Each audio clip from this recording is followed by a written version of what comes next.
They called those lies. Let's start with the Washington Post. They actually did this seriously. I don't think it was tongue-in-cheek or anything like that. The fact check.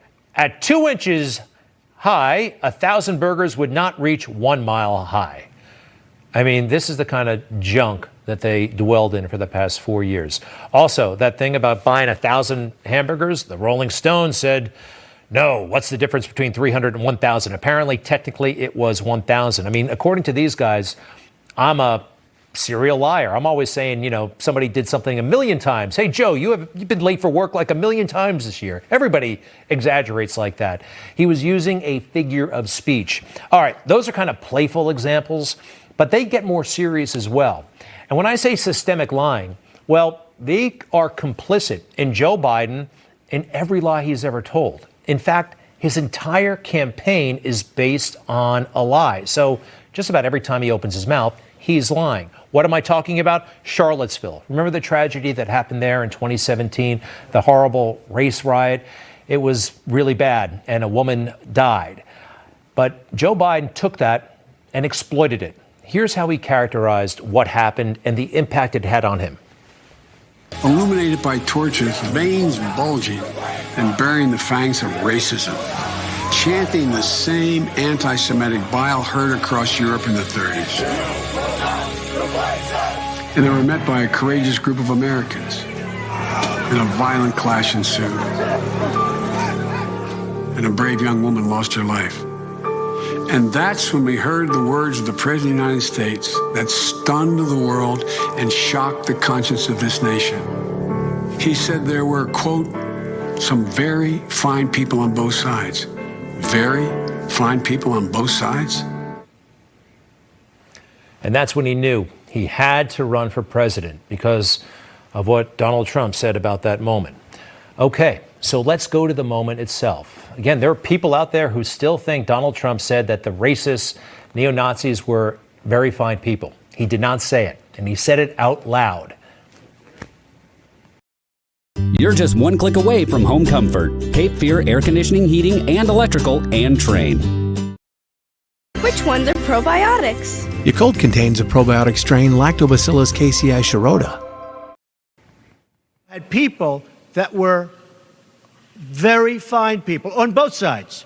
And you had people, and I'm not talking about the neo-Nazis and the white nationalists, because they should be condemned totally. But you had many people in that group other than neo-Nazis and white nationalists, okay? And the press has treated them absolutely unfairly. And they continue to do so. And they're obviously treating him very unfairly. What he's getting at, by the way, the whole debate about Confederate statues. Well, you can be a very fine person and think that those statues need to come down. And you can also be a very fine person and think that those statues should be preserved. That is a legitimate political viewpoint. Neo-Nazis, skinheads, racists, they are in a weirdo, despicable class on their own. And the president explicitly said he was not talking about those people being very fine people. But Joe exploited that moment, and I think created even more division in this country. He's part of that. He's responsible. So when you have this dishonest environment, it's fair game to let it rip on the Sunday talk shows. Chris Wallace, by the way, epitomizes so much of this stuff. Look at how he treated a member of the president's cabinet yesterday. Chris, I welcome Vice President Biden to the club. Since the middle of April, the president's guidelines for reopening have called for wearing masks. President-elect, sir. The president has called the president has called masks patriotic acts. First of all, it's the president-elect Joe Biden, Secretary Azar. It's not the president-elect Joe Biden. According to the Constitution, it's not President-elect Joe Biden. The Electoral College has not met yet. And, if you really want to take on guests like that, debate them, perhaps you should run for office. Somebody like Chris Wallace should just come out as the Democrat he is and just get in the game. Just declare. None of this pretending you're a neutral bystander. But his greatest offense, and again, he's not alone. Lots of folks down there in D.C. behave the same way. But when he actively played defense for Joe Biden during the debate. We all know about Joe Biden's problems and Hunter Biden's issues. The president understandably wanted to raise those issues. It's a legitimate issue in a debate. And Wallace did everything he could to shut it down. We've already been through this. I think the American people would rather hear about more substantial subjects. Well, you know, as the moderator, sir, I'm going to make a judgment call here. Gets $3.5 million from the mayor of Moscow. Let's talk about I think it's a gentlemen. That report is totally discredited. Mitt Romney on that committee said it wasn't worth taxpayers' money, that report. It was written for political reasons. You know, I'd like to talk about climate change. So would I. Okay. Climate change, and so would the globalists. So would the people that Chris Wallace works for. This made me really think. I mean, for him to shut down the President of the United States and Secretary Azar, Chris is not a tough guy. I mean, let's face it. Well, you know, it is my show. Chris Wallace, I think we have a picture of him from the New York Times a while back. I mean, what do you think? Tough guy? I think his mother picks his clothes, okay? He's not the toughest guy in the world. So for him to do all this stuff, I think he's got backing from the very top of that corporation. The Murdochs, of course it's the Murdochs, and the Murdochs have had some sort of weird personal falling out with President Trump, and it's coming through in their news coverage. You see it, it's plain as day. By the way, the debate, guess how it looks to me like Chris Wallace got to and from the debate. Take a look at this. You tell me. Maybe I'm reading between. Let's take it full if you don't mind. Mr. Wallace flew home from Cleveland on Tuesday night. At an airport there, he accepted a glass of champagne from Lachlan Murdoch, whose family controls the Fox Corporation. I'm reading between the lines there, and I think it was a private jet. Who knows? But Lachlan Murdoch actually went to the debate that Chris was moderating. The boss's boss's boss. I mean, did he have something to say about this? Now, I'm ascribing political motives to the Murdochs. Other people have as well. In fact, in the mainstream media, take a look at this from Vanity Fair magazine last fall. They documented this big rift between the Trumps and the Murdochs. Vanity Fair, reported by Gabriel Sherman. Trump definitely thinks Rupert is not in his corner, a Republican close to the White House said. Trump is not entirely wrong. Sources close to Murdoch said Murdoch has told people he thinks Trump will lose in November. Murdoch is thinking about how to steer his media empire into a post-Trump environment. This is about business for Rupert, one source said, Doesn't it all start to make a little bit of sense? These billionaires can be high maintenance a little bit, and I have a feeling that there's a personal grudge here that unfortunately a lot of us are paying the price for. If the president had a fair shake from the media, it would not look as bleak as it does right now. But as bleak as it does look, ultimately, this is not the media's call. It's the call of a much, much higher power. And I have a feeling we're on his side.